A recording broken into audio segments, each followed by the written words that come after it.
Musuma yawe Paulo tusanyuse nyo kulaba. Bela zakatonda kulese. Ona DJ.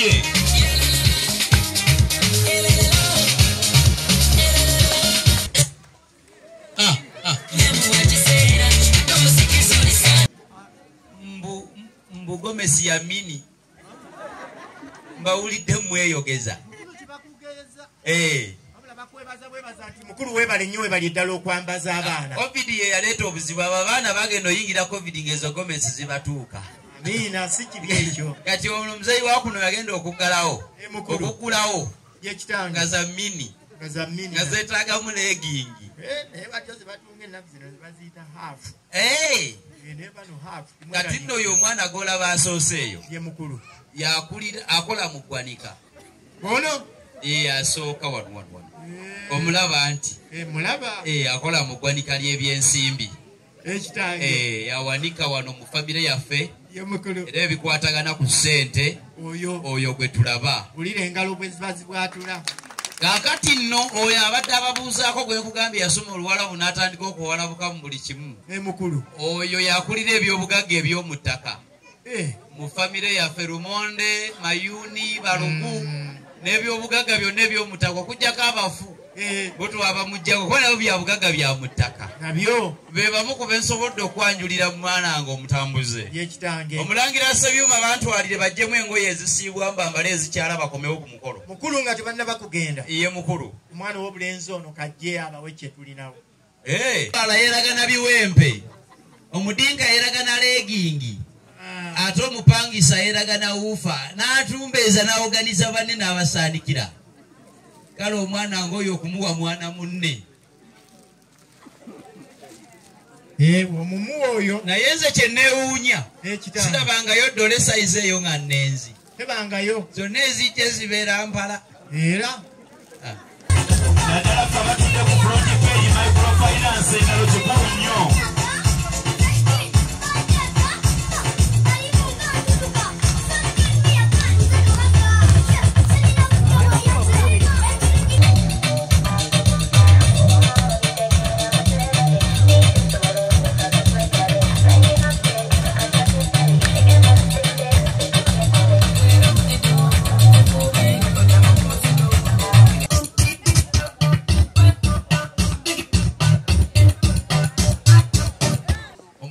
Asooka kamukwanjulire nga tebannaba kubuuzaako eby'omu nnyumba byonna abankyogere eby'omu nju kale byonna oyo yabikulira. Kati museka kiŋŋamba bikopo amasuwaani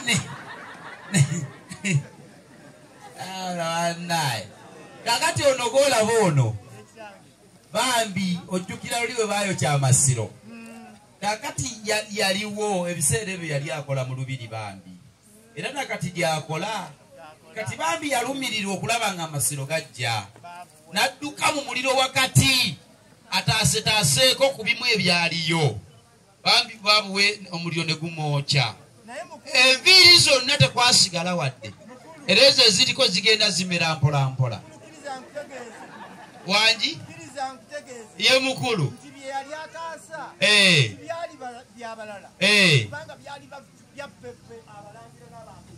Weewaawo. Kale bwe kibanga kiri bwe kityo. Yataasa ebyammwe n'ebyaffe. N'atusobola kale geegeenyaako. Sanso bala babassebo. Sanso bala babannyabo. Era dde bassebo. Era dde bannyabo. Mukulike ekkubo. Temusanzeemu buzibu. Mwana wange weerekerera kati nno kakubuulire. Abaana b'empisa bw'ojjanga mu maka gano bw'otyo bw'obalabanga. Nze nnyina gye nagenda ne mbuuza omwana. Nali musomesa wanzikiriza. Mwana nti Yesu abeera wa? Omwana n'ansongerayo nti mu ggulu. Ne mubuuza ate Katonda. Nanga nti naye gy'abeera babeera bonna. Omu atudde ku mukono ogwa ddyo ogwa kitaffe. Kati ne mbuuza omulala. Ne mubuuza ate Sitaani.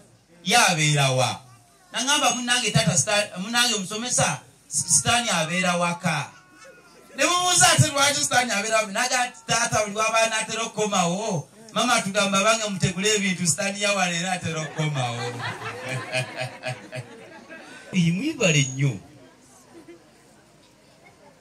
mweno mbagadde kunywa mubabuukinzeeko kati tubabanja kyenkana ki omuntu ajja okubuukinga nabuukinga n'akatambaala baba bakyamubanja nnyo kale mwebale nnyo mwebalire ddala ono nga afaananye Dr. Kiza Besigye bw'ataddeko gaalubindi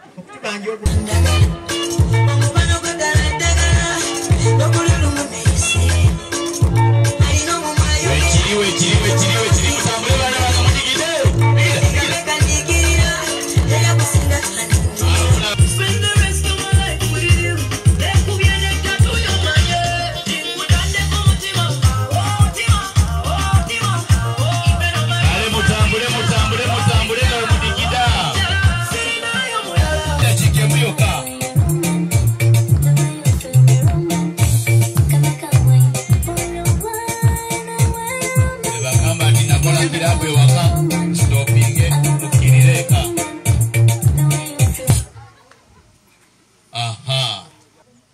banemufaanagana babapeera akazinda byalo bambuulize ku bagenyi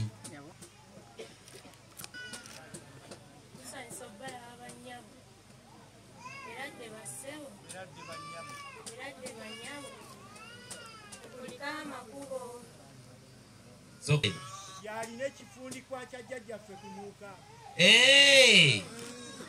anti yakulira eri eggomba emaddu alina bulina kifundikwa emaddu situmanyire yayiseeku mu kinuuka zooni ayinayo ku baana kyolabako kyobuuza nti owekibalaata asani sebo ngenda kusabira mukama akuntasize amaaso gotunuliza abaana ba ate ekyokubiri kyemmanyi ye mukulu buli woofuna omukisa n'olya ne katikkiro ofubanga okulya n'omalawo kanywemu olwekyo